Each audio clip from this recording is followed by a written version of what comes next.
Welcome into week 2 of a series called Keep It Together. Kind of the concept of, or this thought of, when pressure pulls you apart, biblical values keep you together. That's why I'm wearing Team Canada. We're neutral, right? We just give you maple syrup and say sorry. That's really what we do. And what's interesting about my jersey is my team's not in it today. Yours isn't either, and so we're together on that, right? But here's the interesting thing: is I'm a Buccaneers fan. For those of you who don't know, and here's why: my brother and I were best of friends and worst of enemies. And so when we were growing up, we had the CFL, but the CFL is kind of boring compared to the NFL. And my brother picked Buffalo as his favorite team, and I wanted to be as far away from my brother, which would have been like the West Coast, but in my small geographical mind, I'm like, I'm going south to Florida, and I picked Tampa in the early 90s, and I've been a Buccaneers fan since. Now, here's why I also share that, is while my team's not in it, I can still participate in the event, right? This Jersey Sunday. And I think there's actually a layer below that of biblical importance, that just because you might not agree with something doesn't mean you can't participate in the church of what's going on. Now, we're going to talk about that today. We're going to talk about the posture of our heart, because when pressure pulls you apart, biblical values keep you together. To get where we're going, I need to help you understand something. Every single one of us has what I call an internal compass, an internal clock. Let me help you understand. Us older people, you're going to understand this a little bit better. Remember before Netflix? Like Netflix, you can now watch an entire season in a night. You can just binge it. You can watch it on 1.25 or 1.5 speed, and you can plow through it. But before you could stream yourself to death, there was something called TiVo. Anybody remember TiVo, where you could pause live television? Why? Why was this important? Because you didn't want to miss the action. Before TiVo, there was something called commercials. And you had to watch them. They were going to be 90 seconds to 2 minutes. Now listen, if you're anything like me, there was an internal clock that when that commercial came on, you knew you had to bolt to the kitchen. And the panic began to race as you whipped open the pantry. You're like, oh, what do I want? What do I want? I want to see if Corey and Topanga get together. I got to hurry up. And there was this pressure mounting inside. Like, I've got to get back to my couch to see if Topanga falls in love with Corey. Can I get an amen to that? Yes, you exactly what I'm talking about. But we had this internal clock. In fact, my brother and I, because we were best of friends and worst of enemies, we actually got really good at dividing and conquering. So he would go out and he would get the Pepsi, never Coke. He would get Pepsi, and you pour your Pepsi first, and then you put your ice in, because if you pour your Pepsi over your ice, it gets flat too quick, and you don't want that. And I would go and I would get the bowls, and I would get the chips, and we would meet back just as that last commercial was coming on, and we would find out if MacGyver would escape from Murdoch. We timed it up so perfectly because, we kept practicing it. Over and over and over. Every commercial break, whether it was to go to the bathroom, whether it was to get a snack, you learned you had 90 seconds to 120, 90 seconds to a minute and a half to 2 minutes to get out, get your stuff, and get back. And the more you practiced it, the better you got at it. Can you see where we're going? That the more you practice your time with God, the better you get at it. The more you dive into that compass begins to set you on the right path. In order to keep it together, we have to trust the internal compass that God has wired us with. Every single one of us has been wired with an internal compass. It's called your conscience. The more you trust it, the more you follow it. The least and the less you trust it, the less you follow it and get into some sticky situations. You don't want that. If you trust your internal compass, which God gave us as a gift, we actually can keep it together. And Paul is writing to a group of people in Thessalonica, and he's telling them something in chapter 5. Now, you have to understand, the Thessalonians were a well-to-do people group, very affluent, had a lot of money, had a lot of resources. There was your poor pockets in the town, but Paul went on one of his first missionary journeys, and he started a church and planted a church there. And he's writing to his church. And in 1 Thessalonians chapter 5, he's writing them. Now remember, there are no chapters in his letter. It's one continual letter. All right? So you have to remember that when you read a book of the Bible, there was not chapters. We've put those in since. So this is one continual letter, and he's writing to this group of Thessalonians, and he's saying, I want you to understand something. He works through it. And this is what it says in 1 Thessalonians. I'm struggling with that word today. Chapter 5. This is from the Message Bible. Now, for those of you who don't like the Message Bible, I don't preach from it very often. There's some controversy with the Message Bible because it's a loose interpretation compared to NIV or NLT or ESV or the KJV, right? That's church language for translations of the Bible. If you don't understand that, that's okay. This is the Message Bible, the kind of a modern day language. And when I prep and when I read the text for a message, I try to read 3 or 4 or 5 different translations so I can get a full picture of what the author is trying to say. And I loved how Eugene Peterson in the Message kind of unpacks this section of Scripture. So now he's talking, and this is chapter 5, but again, there's no breakdown. He says this, I don't think, friends, that I need to deal with the question of when all this is going to happen. What he's referring to there is the coming of Jesus, the return of Jesus. I mean, he just left a couple years ago. Like, let's pump the brakes on that, guys.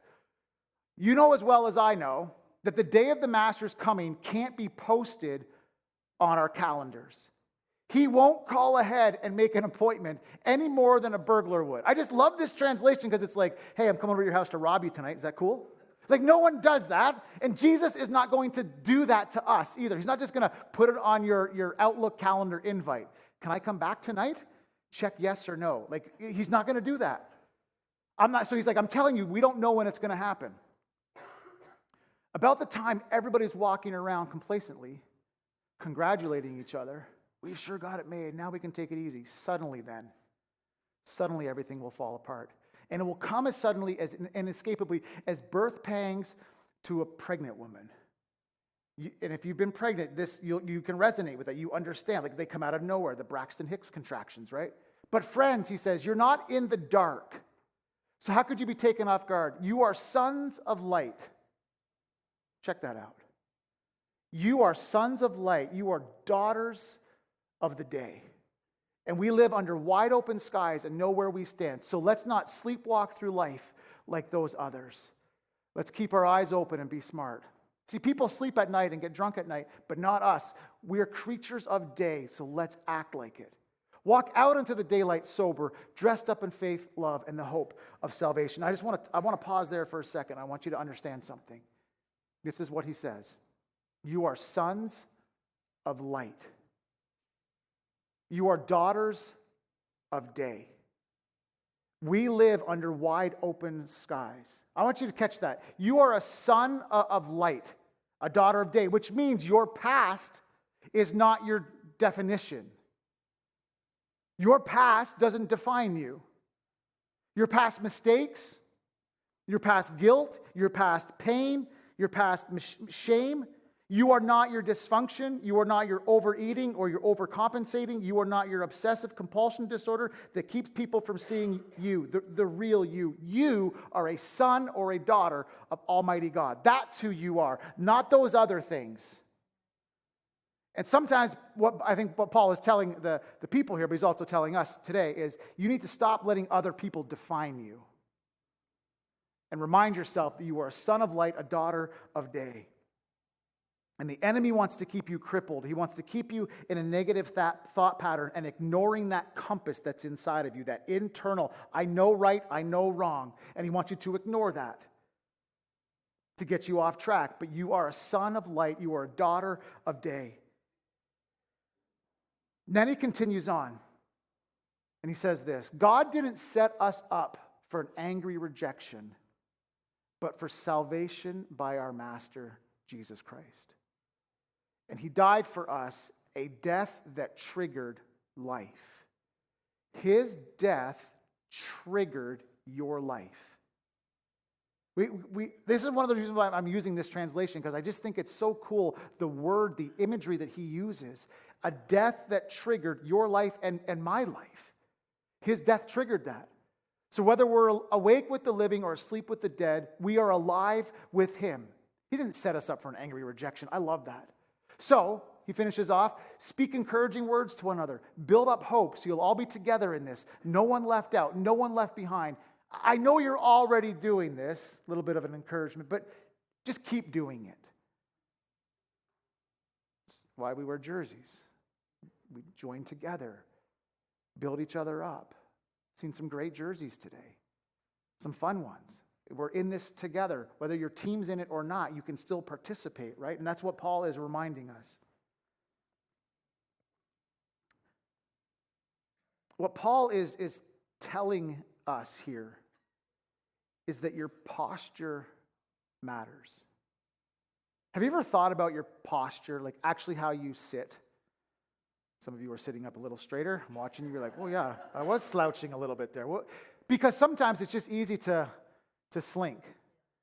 I have a couch in my office, and Crystal came in this week, and I was working sitting up, and then all of a sudden she came in 20 minutes later, and I was a little further down, and then I was like laying down with my computer above me, because I kept sliding down and getting more relaxed, more comfortable. And if we're not careful, our spiritual posture will slip into coasting.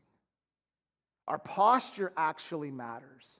How you carry yourself matters. And I wonder if this old adage is true, right? Actions speak louder than words. We've heard that before. But what if our spiritual actions, our spiritual posture matters more than we realize? I want you to think about that concept. If actions speak louder than words, which they do, what about our spiritual actions, our spiritual posture? Does it matter? Does it matter how we carry ourselves? I want you to think about this when it comes to worship through singing. Now, worship, a church service, a worship service all of this is worship. And we know that, right?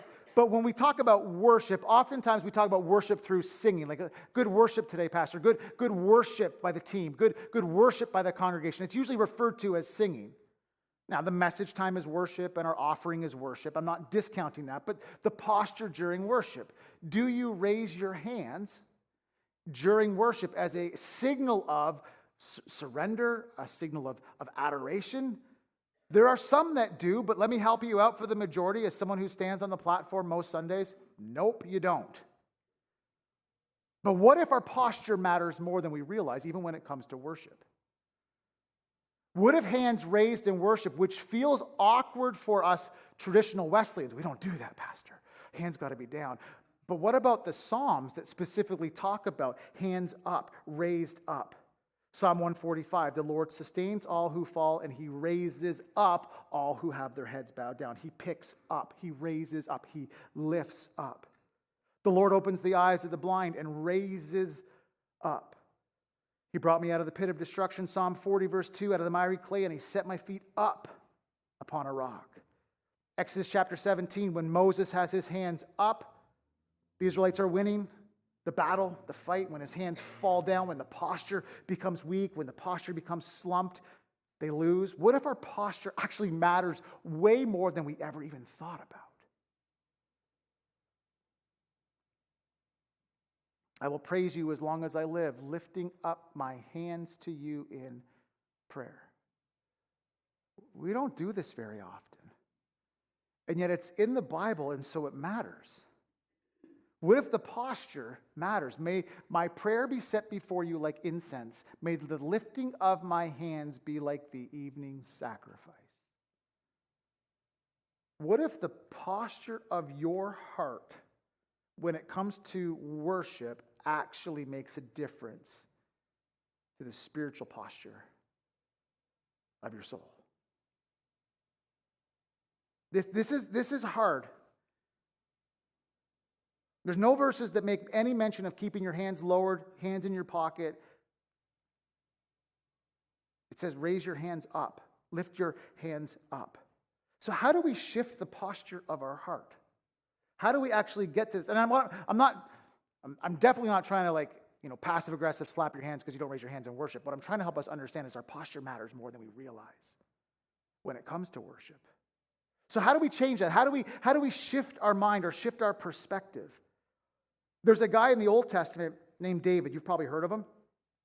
David is a guy that was going to be future king. He was a guy that played songs for Saul. He was a guy that slayed a guy named Goliath, beat him with a sling and a stone. If you've heard of David and Goliath, this is that David that I'm referring to. And yet David was a man after God's own heart, right? So he was a son of day, son of light, child of day, child of God. He was after God's own heart, but he was a train wreck. We love David in the church. He was jacked up. He was a liar. He was an adulterer. He was a murderer. He was a thief.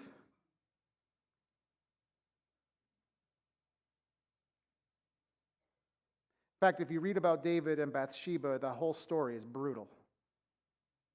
He's creeping on a woman bathing.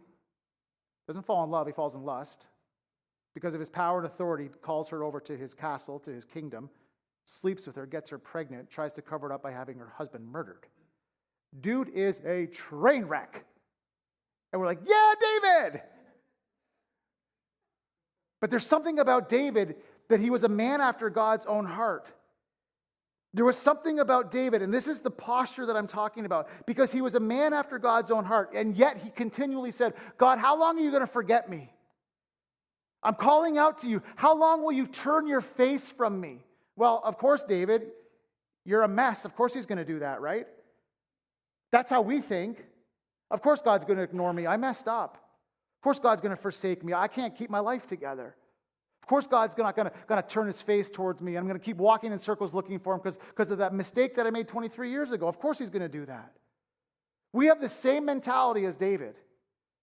Hopefully not the same actions, but the same mentality sometimes.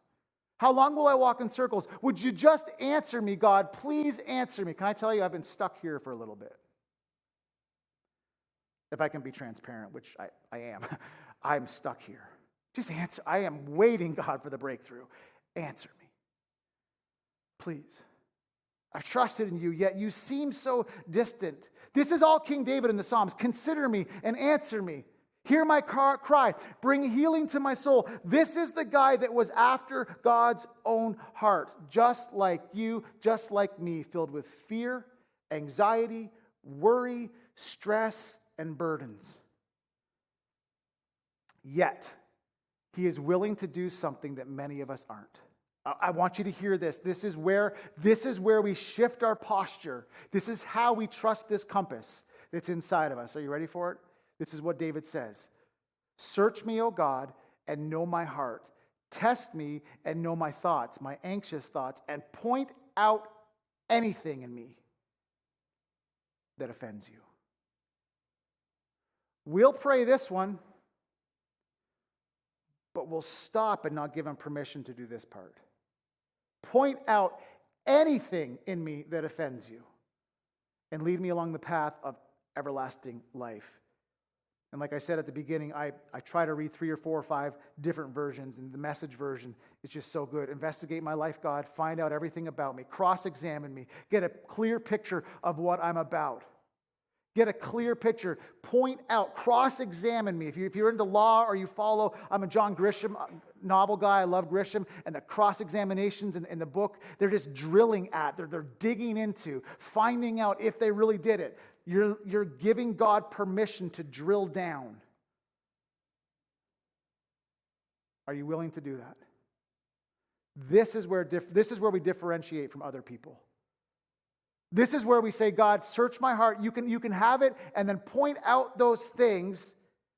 Are my actions lining up with my words? Reveal the things, God, that hold my mind hostage. You know, if we actually prayed this prayer and allowed God to reveal it and then we changed it, it would be a game changer for so many of us. If we really let God in and said, would you reveal anything in me? The things that offend you in my life, God, point them out to me. Convict me, challenge me, help me follow that compass, get my feet back online. Your life would change. Maybe not your circumstances, but your posture would change. The posture of your heart would change. Because when we acknowledge what we fear, it allows us to build our faith. When you really give God permission to look into and investigate in your life, what he'll do or what will rise up are things that you're afraid of. And that's where you can build your faith. Let me give you a couple examples. When we acknowledge what we fear, it allows us to build our faith. Sometimes as a dad, I'm afraid that I've failed my kids. That I haven't raised them well, haven't raised them right, haven't set them up for success enough. And what I'm doing is I'm telling God, I don't trust you to be God in my kid's life. I need to be God in my kid's life. When we acknowledge what we fear, as a dad, it's my kids and the friends they'll make, the choices they make, the direction. When we acknowledge what we fear, it actually lets me build my faith on God. They're not mine, they're yours. You've given Kim and I 4. That's a lot. And you've given us 4. One's in college, one's a junior, a couple are in elementary school, 10-year gap, and they are yours, God, not mine. And sometimes I'm terrified. Many of you know my story. I used to really be afraid of abandonment because I was adopted. I felt rejected as an infant, as a baby, and I struggled with rejection and abandonment. And when I allowed God, when I acknowledged what I feared, rejection, God let me build my faith in him and upon him that he will never leave me and he will never forsake me. He will never ignore me. Yes, there'll be times where I cry out, answer me, God, but he's not left me. When you acknowledge what you fear, it allows you to build your faith. But so often, as Americans and North Americans, we don't want to admit that we're scared. We have to have it all together and have all the answers and do it ourselves. When that happens, we forsake that compass inside of us and we set our own path. What is it that you're afraid of right now?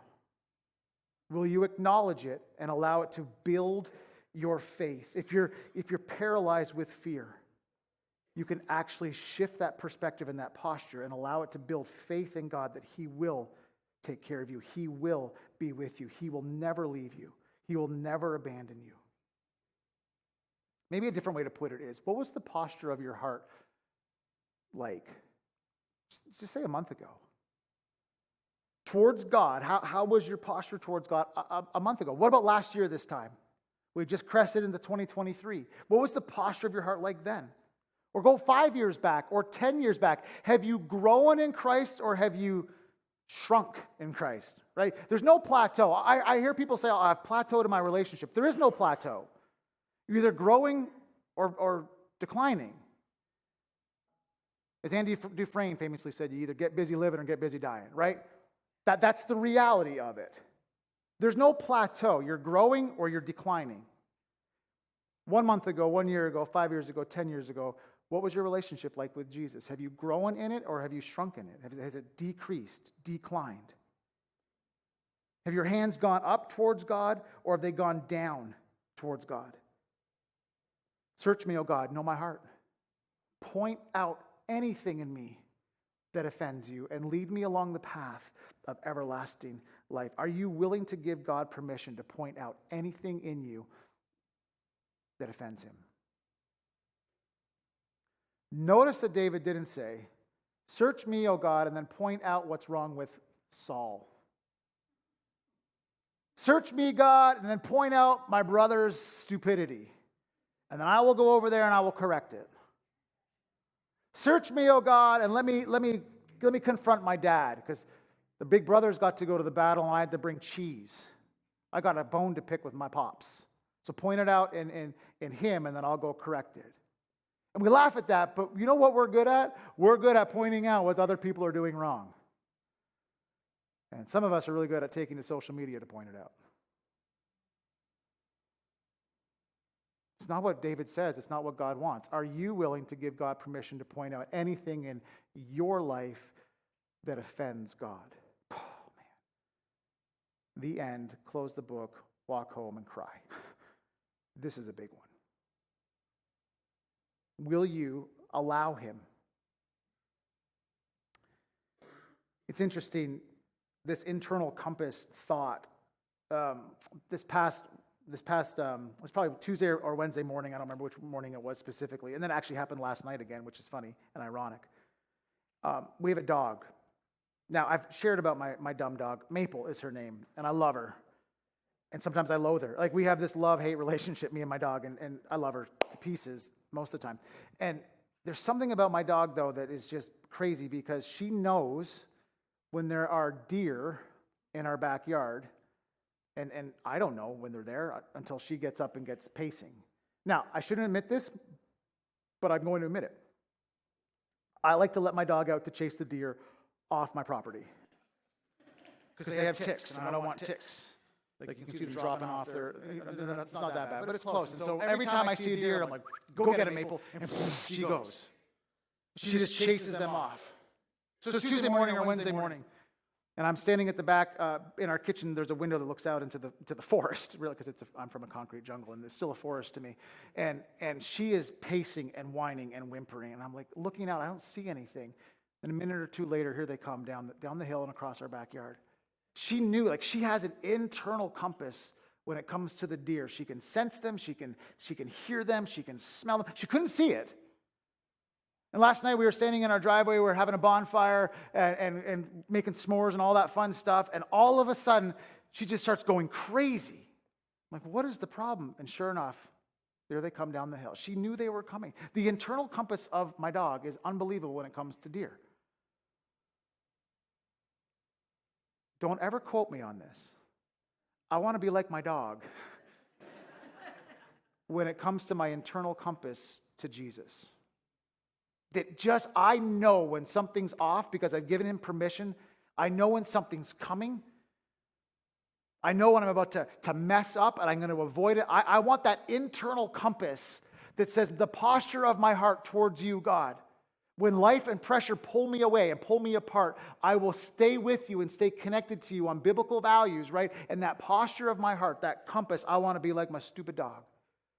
That I can sense it, that there's something off. It's a thought, it's a language, whatever it is, there's something off and I got to get it back. Got to get it back to Jesus. Now, I'm not going to ask you if you want to be like my dog because that's a weird question. But don't you want that? Don't you want that internal compass to be centered on Jesus? That you know before you mess up that it's coming and you're going to walk away from it? It's funny, we say this all the time in pastoral ministry. No one falls into adultery. I just fell into it. No, you didn't. You walked towards it. Step after step after step after step. You don't walk towards adultery. You don't just fall into it. You purposely do that. And I want all of us as a church to have a compass that says, I will not do those things that offend God. So point them out in me, God, and I will avoid them. Because unless you want your future to be a second helping of your past, you need to stop nurturing what needs to die. Unless you want your future to be a second helping of the past, you have to stop nurturing what needs to die. And another word to put it is, what you starve dies and what you feed grows. We know this. This is common sense. And yet it's so true spiritually. What you starve will die and what you feed will grow. And so if you're starving your quiet time with God, this one-on-one alone time, you know what's going to die? Your compass, your internal clock, your conscience. It's going to die because you're not feeding it. You got to feed your spiritual growth and your spiritual nourishment. What you feed will grow. So if you're feeding your addictions, they're going to grow.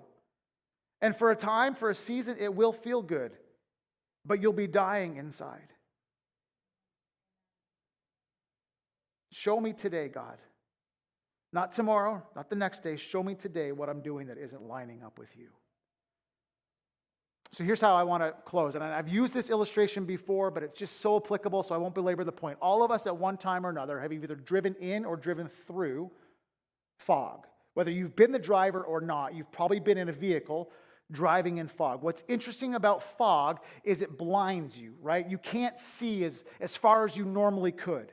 So even if you're driving, listen, even if you're driving on familiar roads, it still is scary to be stuck in fog because you don't know what's ahead, especially in this area with deer. They're everywhere, right? You clip one of those suckers and it's lights out for the deer and hopefully not you. But this is hampering, right? And what meteorologists and scientists have determined, and it's fascinating to me, is up to a half a mile of fog is made up of 1 cup of water. That this right here, this can actually blind you up to a half of a mile. It's just, that's mind-blowing to me, that this can cause so much damage. This can cause so much fear. This can cause so much anxiety and apprehension. This little cup of water can cripple you. And it's the same spiritually, just a little. I remember this illustration my mom shared with me. I wanted to go to see a movie when I was in high school. It was rated R. And my mom said, "Are you sure you want to go see that?" I'm like, "Yes, I want to see this. I don't care if it's got language and violence and sex, drugs, and rock and roll. All my friends are going. I want to go see this." She said, "Okay, I'm going to make you some brownies." "Thanks, this is great. I'll take the brownies with me." She said, "I'm just going to put a little bit of mouse poop in them. Just a little bit. Because it's not going to ruin the whole batch of brownies, right? Just a little bit of mouse poop." I'm like, "That's disgusting, Mom." And she's like, "I'm just telling you, if you go watch this, even though there might be a little bit of sex, a little bit of violence, a little bit of language, it can ruin you." She told me that when I was in high school. I'm old. Like, that was years ago, and that has stuck with me. Because sometimes we're like, "Oh, it's just a little bit." Just a little bit actually blinds us for up to a half a mile. Yet,